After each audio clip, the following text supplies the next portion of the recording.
కాలం శ్రమించి అన్నం పెట్టే అన్నదాతల పరిస్థితి దారుణంగా మారింది.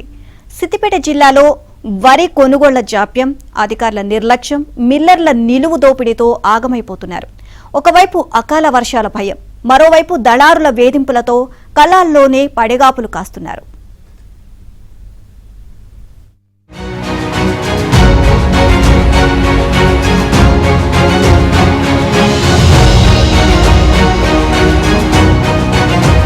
సిద్దిపేట జిల్లాలో వరి కొనుగోలు ప్రక్రియ ప్రహసనంగా మారింది. 80% కొనుగోళ్లు పూర్తయ్యాయని అధికారులు కాగితాల్లో ఆర్భాటాలు ప్రకటిస్తున్నా క్షేత్రస్థాయిలో రైతులు ధాన్యం కుప్పల వద్ద రాత్రింబవళ్లు కాపలా కాయాల్సి వస్తోంది. సకాలంలో కేంద్రాలు తెరవకపోవడం, క్లీనర్లు, వేయింగ్ స్కేళ్లు, టార్పాలిన్లు లేకపోవడంతో రైతులు తీవ్ర ఇబ్బందులు పడుతున్నారు. పైగా ఏ గ్రేడ్ రకం ధాన్యాన్ని కూడా బి గ్రేడ్ గా మార్చి కొనుగోలు చేస్తున్నారని రైతులు కన్నీరు మున్నీరవుతున్నారు.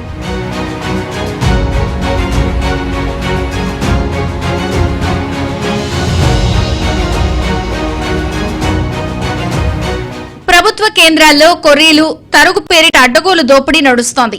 40 కిలోల బస్తాకు దాదాపు 3 కిలోల వరకు మిల్లర్లు నిలువున కోసేస్తున్నారు. అంటే ఒక లారీలో 400 క్వింటాళ్లు వెళ్తే 15 క్వింటాళ్ల వరకు మిల్లుల్లో మాయం చేస్తున్నారు. ఇటు కేంద్రాల ద్వారా అమ్మితే బ్యాంకుల్లో డబ్బులు పట్టడానికి రోజుల సమయం పడుతూ ఉండడంతో అత్యవసర ఖర్చుల కోసం రైతులు తక్కువ ధరకే దళారులను ఆశ్రయించి నష్టపోతున్నారు. ప్రతి ఒక్క ఐకేఎఫ్ సెంటర్ నుంచి ఒక లోడు చేసి రైస్ మిల్లుకు పంపిస్తే 50 క్వింటాల్ అని ఇటుకెళ్ళి పంపిస్తాము. ఆడికి వ్యవధిగా 60 క్వింటాలు అవుతాయి. ఆ 10 క్వింటాలు దళాలు తింటుర్రా, మిల్లర్లు తింటుర్రా. ఆడికి పోతే రైతులు ఎంబడి వేరు అనుకో, మీరే ఓరు అంటారు, మీరే మాట్లాడుకోవాలంటారు. ఒక బస్తాకు 42 కిలోలు పెట్టి ఇటుకెళ్ళి తోలిస్తారు. ఆడికి పోయేవారికి 44 కిలోలు అంటారు, 45 అంటారు. వాళ్ళు ఇష్టం వచ్చినట్టు మాట్లాడుతున్నారు. మరి ఈ ఎక్కువైన వడ్లు ఎవరికి పోతున్నాయి? దళాలకు పోతున్నాయా, మిల్లర్లకు పోతున్నాయా? రైతులకు అయితే తెలియదు. మేము అధికారులకు కూడా విన్నవించినాము.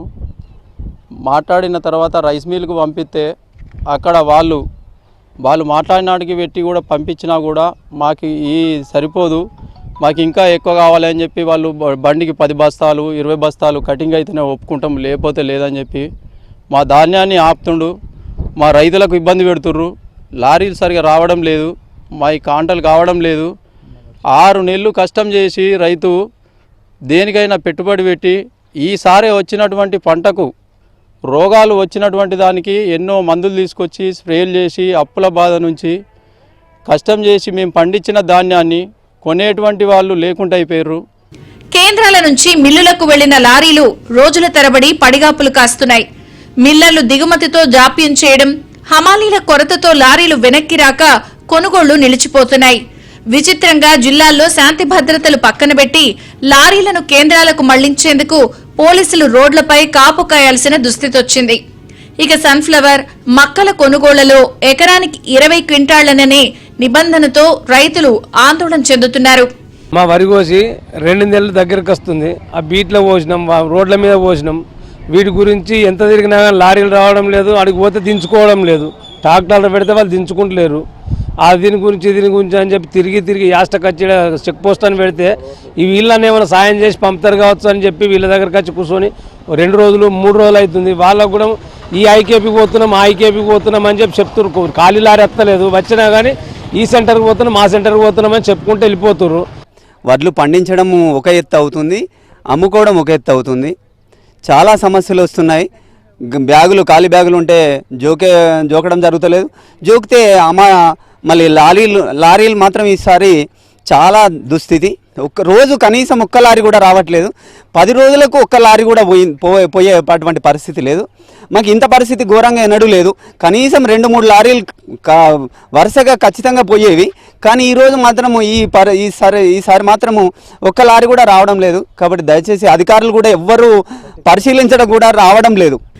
ఇప్పటికే రోహిణి కార్తె వెళ్లిపోయి మృగశిర కార్తె వస్తుండటంతో వాతావరణ మార్పులు, అకాల వర్షాల భయం రైతులను వెంటాడుతోంది. వడ్లు తడిసి మొలకలొస్తాయి అనే ఆందోళనతో వ్యాపారులు అడిగిన తక్కువ ధరకే తెగనమ్ముకుంటున్నారు. గన్నీ బ్యాగులు, లారీల కొరతను తీర్చి కొనుగోళ్లు వేగవంతం చేయాలని రైతులు నిరంతరం రోడ్డెక్కి ఆందోళనలు చేస్తున్నా చర్యలు మాత్రం శూన్యంగా ఉన్నాయని వాపోతున్నారు.